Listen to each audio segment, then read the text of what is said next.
Titik. Kemudian, Tama berkata lagi, "Tapi itu tidak masalah. Kalian berdua punya urusan masing-masing untuk disibukkan. Jangan terlalu khawatir tentang kemajuan budidaya di sini. Aku akan menemukan cara untuk membantu kalian memasuki Tao di masa depan." Keduanya bersyukur dan berulang kali mengucapkan terima kasih. Tama tersenyum dan berkata, "Oke, sudah hampir waktunya. Tamuku dari jauh akan mendarat. Ayo pergi ke Classic Mansion untuk menunggunya." Pada pukul 10 pagi, sebuah jet pribadi yang diubah dari Boeing 747-8 mendarat di Bandara Jakarta. Setelah Jack, pewaris keluarga Rothschild, tiba dengan pesawat yang sama bersama rombongannya. Mereka menyelesaikan prosedur masuk bea cukai secepat mungkin. Staf keluarga Rothschild di Indonesia telah lama menunggu di sini.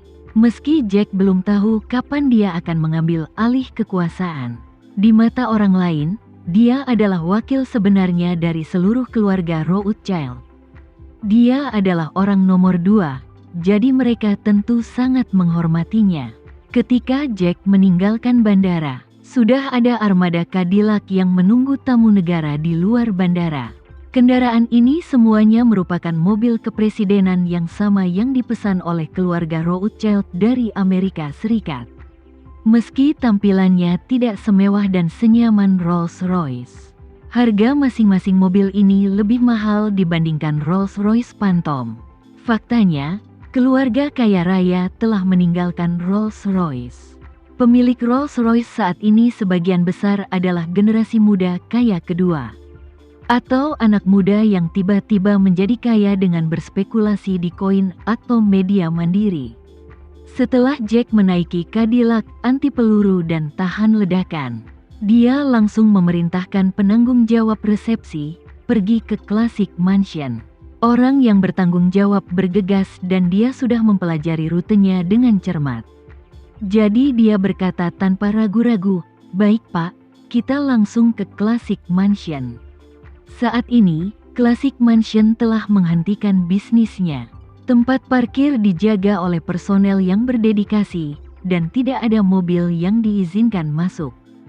Johan mengantar Tama dan Devano ke Classic Mansion terlebih dahulu. Setelah memarkir mobil, Tama melangkah ke gerbang Classic Mansion dan berkata kepada Johan di sampingnya, "Johan, kamu adalah tuan rumahnya, dan kami akan dijamu olehmu nanti. Kamu menerimanya di sini. Dan ingat, tidak peduli berapa banyak orang yang datang ke pesta mereka, hanya Jack yang boleh masuk." "Baik, Tuan Renza." Johan mengangguk dengan berat lalu berkata, "Ya, Tuan Renza, mobil bisnis yang Anda minta saya persiapkan sudah diparkir di pintu belakang." "Oke." Tama tersenyum sedikit dan berkata, "Ingat, kamu tidak perlu terlalu sopan pada Jack ini. Jangan sampai dia benar-benar mengira dia adalah tamu terhormat." Titik. Johan mengangguk dan berkata sambil tersenyum, "Tuan Renza, jangan khawatir." Tama menyapa Devano dan berkata, "Ayo kita pergi ke kamar pribadi dan menunggu." Johan buru-buru berkata, "Tuan Renza, izinkan saya mengantar Anda dan Tuan Devano ke atas." Tama tersenyum dan berkata, "Ini bukan pertama kalinya di sini, jadi tidak perlu repot." Johan mengangguk, "Kotak berlian, Anda tahu pasti." Tama dan Devano melangkah ke atas, sementara Johan tetap di lantai pertama untuk menunggu. Sesampainya di kotak, Tama langsung duduk di kursi utama menghadap pintu. Dan kemudian berkata kepada Devano, "Duduklah di sebelah kiriku." "Oke, Tuan Muda." Devano mengangguk dengan hormat lalu duduk di sisi kiri Tama. Devano yang baru saja bergegas kembali ke Jakarta hari ini tidak mengetahui niat keluarga Rothschild. Dia bertanya dengan gugup, "Tuan, adakah yang harus saya perhatikan saat bertemu orang ini?" "Perhatian?" Tama tersenyum dan berkata, "Tidak ada yang memerlukan perhatian khusus. Ingatlah untuk tidak menganggapnya terlalu serius." Devano sedikit terkejut, lalu mengangguk dengan berat. "Baiklah, Tuan muda, saya mengerti. Tak lama kemudian, konvoi Cadillac melaju dari persimpangan tepat di depan Classic Mansion. Ketika Johan melihat konvoi tersebut, dia meminta anak laki-laki di tempat parkir untuk mengangkat tiang agar konvoi dapat masuk. Setelah iring-iringan mobil memasuki tempat parkir satu demi satu, lebih dari 10 pengawal berjas hitam segera keluar. Begitu keluar, mereka langsung mengepung mobil Jack dengan postur profesional dan melihat sekeliling dengan waspada. Seorang pria kulit putih berambut pirang berjalan menuju Classic Mansion, dan Johan juga keluar menemuinya saat ini. Pria kulit putih pirang itu tampak seperti agen Chia, melihat ke kiri dan ke kanan dengan waspada, dan berbisik melalui mikrofon walkie-talkie yang dipakainya. Semuanya, tetap di tempat kalian berada, hati-hati. Saat dia mengatakan itu, Johan sudah tiba di depannya. Dia melihat Johan dari atas ke bawah dan bertanya kepadanya, "Apa Anda penanggung jawab Classic Mansion?" Jika Tama tidak menyapa Johan terlebih dahulu, Johan mungkin akan ketakutan dengan postur pria di depannya. Tapi dia sudah mengetahui identitas Jack dan perjalanannya yang akan datang ke peternakan anjing. Jadi dia sama sekali tidak menganggap serius pria di depannya, dan hanya berkata dengan nada menghina, "Siapa penanggung jawabnya? Saya bos di sini." Setelah itu, Johan mengangkat alisnya dan bertanya, "Bagaimana denganmu? Apa Anda petugas keamanan yang bertanggung jawab atas iring-iringan mobil ini?" Pria itu tidak menyangka akan diberi gelar sebagai penanggung jawab keamanan, dan berkata dengan nada tidak senang, "Saya dari keluarga Rothschild, konsultan keamanan pernah bekerja untuk C. Petik 2. Berhenti berbicara. Johan mengulurkan tangannya untuk menyela, dan berkata dengan tenang, "Saya datang ke sini secara pribadi hanya untuk bertemu dengan seorang tamu bernama Jack. Karena kamu bukan orangnya, maka tidak perlu. Berhentilah bicara omong kosong denganku. Bos kami sedang menunggu di atas dan menyuruh Jack untuk berhenti pamer di dalam mobil dan keluar dari mobil dan ikuti saya." Setelah itu, Johan mengabaikan tatapan kesal orang lain dan melanjutkan, "Itu benar, hanya dia yang bisa memasuki gerbang Classic Mansion. Dan tidak ada orang lain yang diperbolehkan masuk, juga tidak diperbolehkan meninggalkan tempat parkir."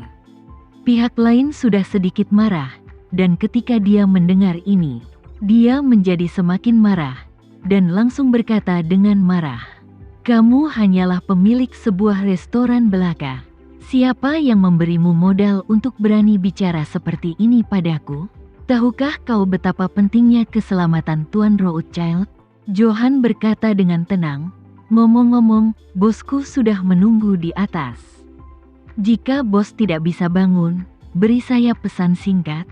Jack yang berada di dalam mobil mendengarkan dengan jelas percakapan antara pengemudi dan bodyguard melalui sistem intercom di dalam mobil.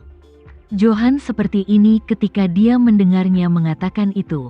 Jelas bahwa dia tidak siap memberikan konsesi apapun. Jadi dia segera membuka pintu mobil dan keluar. Konsultan keselamatan hendak berdebat dengan Johan ketika dia melihat Jack langsung keluar dari mobil. Dia dengan cepat berbalik dan berlari ke arahnya dan berkata, "Tuan, Anda tidak bisa naik sendiri. Kami tidak bisa menjamin keselamatan Anda." Jack melambaikan tangannya.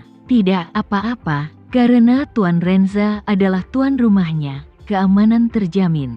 Tunggu saja aku di sini." Pria itu buru-buru berkata, "Tuan, ini." Jack menyela dia, "Oke, tidak perlu dikatakan lagi. Ini adalah wilayah Tuan Renza. Kamu harus cukup hormat untuk meminta orang-orangmu kembali ke mobil dan menunggu. Kamu tidak diperbolehkan keluar dari mobil sampai aku keluar." Jack tahu betul bahwa meskipun pengawal yang dibawanya semuanya adalah agen top, tapi semuanya sia-sia di depan Tama. Belum lagi mereka tidak memenuhi syarat untuk memegang senjata di negara ini. dan kemampuan tempur mereka yang sebenarnya sangat berkurang. Dalam situasi ini, jika Tama benar-benar ingin menghukumnya, tidak ada bedanya apa mereka ada di sana atau tidak. Daripada melakukan ini, lebih baik dia naik dan mengikuti bos klasik mansion di depannya. Melihat desakan Jack, konsultan keamanan tidak bisa berkata apa-apa lagi. Jadi dia melepas walkie-talkie dari pinggangnya dan menyerahkannya kepada Jack. "Tuan, jika Anda butuh sesuatu, tekan tombol merah di atas dan kami akan tiba tepat waktu."